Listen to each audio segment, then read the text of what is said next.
Okay. Okay, Just so saying. what what we're gonna try and talk about, we're gonna just try and talk about the gist of things. Yes, Cool. sir. Okay, we Yeah. might not be. Welcome everybody. Pa. Thanks for joining us. Let's go. What a do, my people. Welcome back to another session on Let's Talk. Chef is killed. He's like, gee, we're rolling. That was a little bit of a late response, but it's all right. Yo, let's go in, bro. Let's go in. Yeah, so what's happening, people? It's your boy Jerome Arab, and And this is Mr Chiwaz. welcome to another episode of Let's Talk. Yes, sir.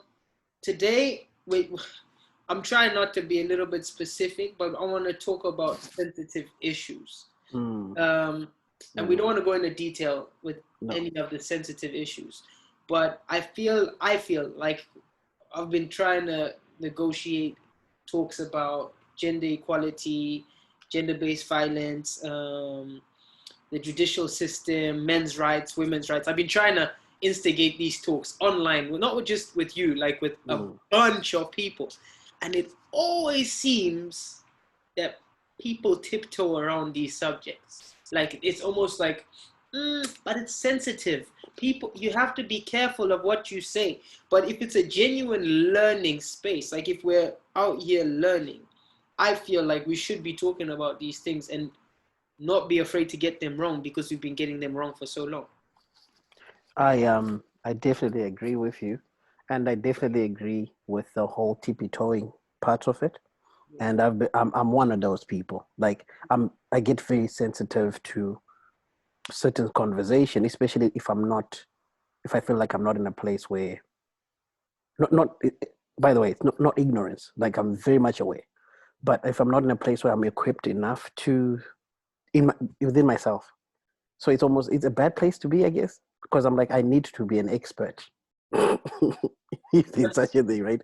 To so that I can to get into a conversation. Yeah. But to an extent, I'm like, hey, I then sit down and I go, but Shepi, this is where you lose the plot, because these are conversations that we should be talking about. So it's the same as, okay, fine, you can talk about sex with the youth or about sex. Why? It's a taboo. It used to be a taboo. It still is in other faculties, right? Yeah. Same with this, right? And I think this one, to me, when I look at it, though, why I think people get a bit tippy-toey, because this whole gender violence thing, and then men's rights, women's rights, right? I think it has been for a very long time been a a tug of war kind of thing, because then when you look at it, it's got now these little roots or branches that have so now the equal rights then goes to or gender-based violence or men against women. It's like, okay, does it come from a cultural factor? There's a lot of things to kind of add on top of that, because then I'm like, well, are we looking at it in a Ubuntu kind of way, like in an African kind of setup, or in a not only in Africa do they have these, kind of is it hierarchy kind of other places too. Like I always base it on Africa, because I think Africa, we've got our old school. Yeah, exactly. But I've come across certain people and certain races, actually. Like I got some guys from the Philippines, guys from Brazil, where when you sit down and talk to them, you actually go, huh? You're African?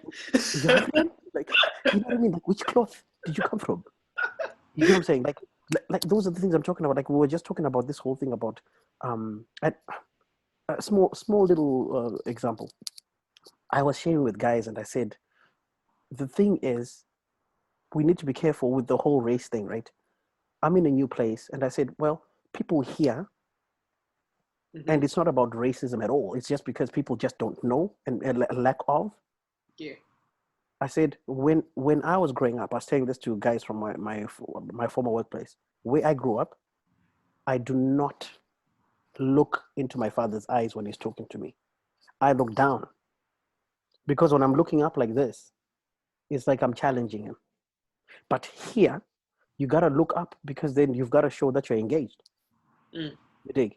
So it's these small little things where and then you realize the guy from the Philippines is like, yeah, we don't look up at all because that's like you're challenging, Exactly. So it's the same, I think, with these, like the gender-based stuff, like, because we've got all these different and people don't talk about it.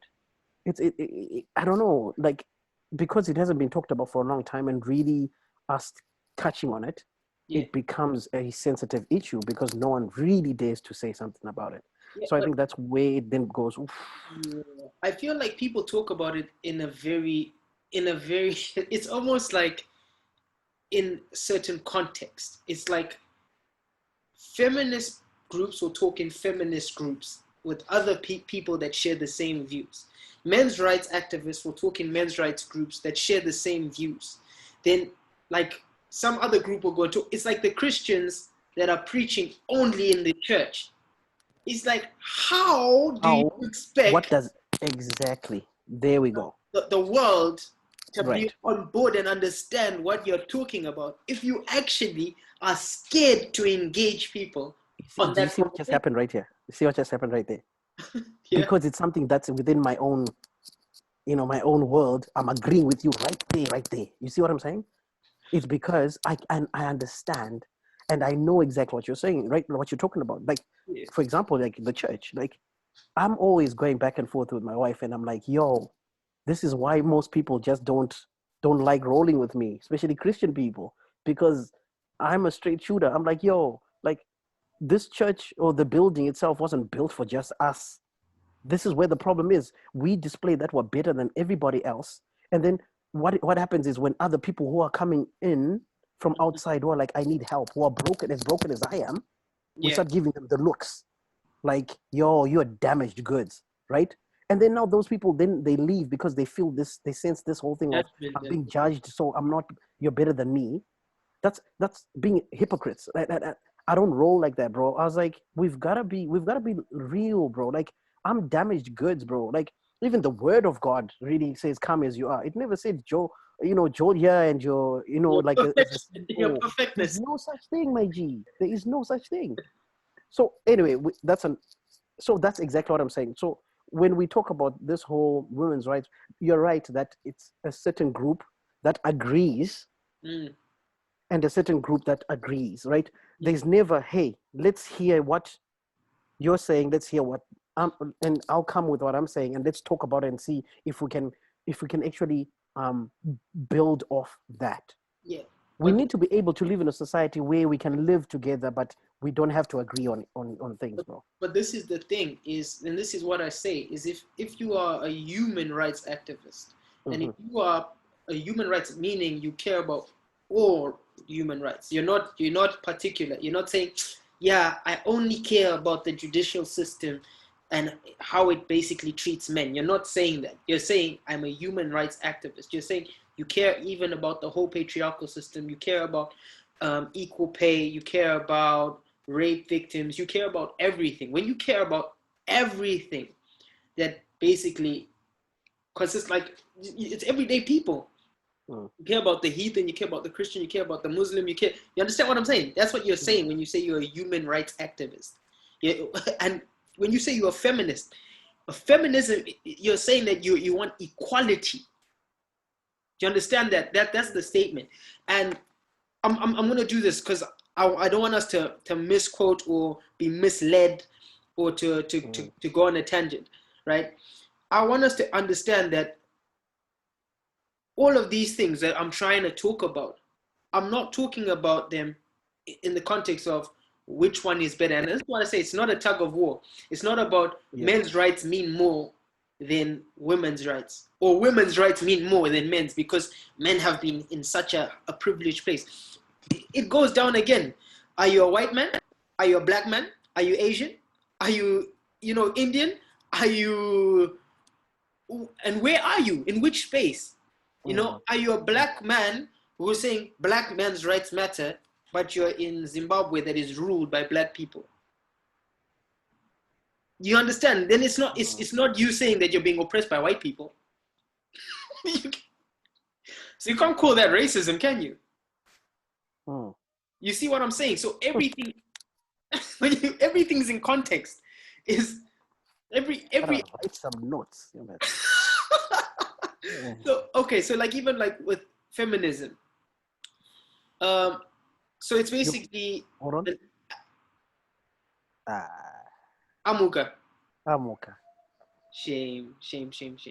You see, she knows how to cut these conversations. I said, Maybe she's like, hey, daddy and uncle, you're going too far, or hey, I want to be in on this one. but you know what though, my G, I think these are conversations that are healthy conversations. Yeah. The things that we normally stay away from are things that will open up our minds more. Yeah. You know, like especially when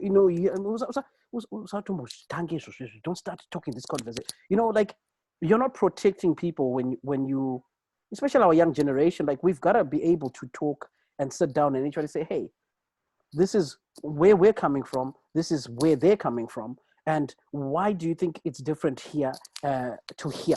Yeah. And can we talk about that and agree to say, okay, that makes sense, or to say, hey, but why? You know what I'm saying? Or does it really matter? Yeah. Right? Like it's about having a mutual understanding. And it's about also understanding the sufferings of the general, like, and the sufferings, and not grouping sufferings. Like, it's not saying that all Black people have the same life experience. You understand what I mean? No, let's not stereotype that. Like, there's a lot of times it's been stereotyped. I moved here by myself, okay? Me and wifey sat down when we were in Zim. We had made a life back home. And we said, hey, it would be great for me to come and experience Canadian life, and for my wife, for me to kind of know where my wife grew up and meet family and friends, and while we're here, work and and then decide we're going back to Zim or we're staying. Right? That was a choice. So when I moved here, there were other African fellas that had moved too, but their moving was different. But the funny thing is, you'd hear people say, "Oh, man, so you guys what are they? Um you know Immigrant? yeah. Oh, so you're a refugee too, like you left your country, from like it was war. You know what I mean? Like, and I was like, no, why would you say that? It's like, well, so for me I was a bit taken back, and I'm like, yo, why do you quickly jump into that? Like, so you then realize that this is the problem. If we don't actually talk about certain things, then people just, Yeah. build their own, what That's, they are fed by the yes. media or what they hear, and that's the truth that they will live by. And I don't blame them, because that's their truth. Yeah, but that's the ideological perspective that a lot of people argue of. You understand? It's like the same educational system. It builds your belief system. That's all the education system does. Is you believe that the source of information that you've got is valid. It's because why do you think that is? It's because the way it's been set up, okay? And just don't get me wrong, people. Education is good. Yes. The right type of education that Education. grows you is great, okay? But all I'm saying is, when we, like, for me personally, when I look at that education system that I was in, or that we were both in, Yeah. bro, there's textbooks, there's teachers who are sitting in front of you. It's well organized, and they were talking about what's your goal after this, what do you want to achieve. So why wouldn't I think that what I'm reading is the truth, my guy? True. You get what I'm saying? So it's things like that. And I'm Yeah. not saying that what we've learned is all wrong, No, but there's a lot of wrong but with what we've there's learned. a lot of, yes, you know what I'm saying? So we've got to be, that's what I'm saying, we've got to wisen up. I always go, for me, bro, to be where I'm at wasn't because of my education in school, chete. And I say chete because I was like, if I put all my education that I got in school to my life now, bro, I'll be a zero. I learned in school, and then, bro, ndakapinda pa street, Shemari. You know what I'm saying? Like, I went onto the street, and I learned life outside of school that way, and I put them together. So I took in what would make me a better person. Yeah. And bro, I'll tell you what, you've got to balance things out, bro. 100%. Yeah.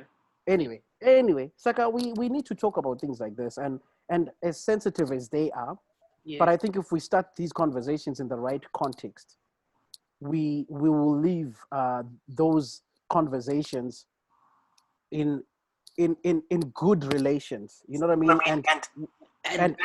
And with good knowledge and good perspectives, better perspectives, more open perspectives. It will either justify your thinking, because not every man is anti-women. You understand what I mean? Not every man is part of the patriarchal system.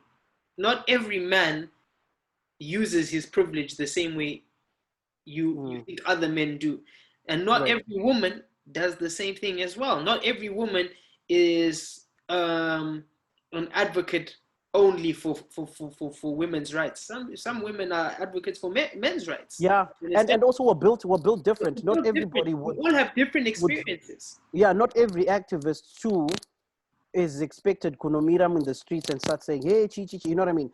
No. You know, like for some of us, we do behind the scenes kind of work, and it works, right?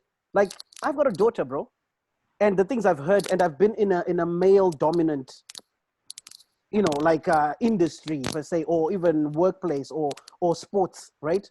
As a coach, and I've hung around and I've played in a male team here, and the way they, it's just the language, bro. The way you can tell, guys, if we already start talking about women like this, guys, Sani, where are you going? You're going home to your wives. Are you forgetting that you've got daughters, right? And for me, I took a step back and I went, whoa, nah, this is not cool. So you know what then happened to me? I was like, okay, there's a gap here. Guys are thinking this about women and women are thinking this about guys, but I can understand why guys think like this. It's because guys already have set this standard. You can't get here, or we don't even talk about these things, right? And it can be stemmed from different backgrounds, because some guys have grown in a culture where they're told men pamsoro, women apa, and women should not dare to ask a question. So for them, they come with that mental mindset, and there's a gap here. Yeah. You know what I'm saying? So it becomes a big problem. So I was like, nah, guys, no. We've got to breach that gap. We've got to make a plan and actually start raising some, awareness. Good thing, guys. Yeah. But, anyway. Hey, the girl is crying, Shamit. Okay. Bo. Yes, sir. But we'll continue, bro. This is good. Anyway. Hey. Mangwana, bro. Mangwana. Please, my G.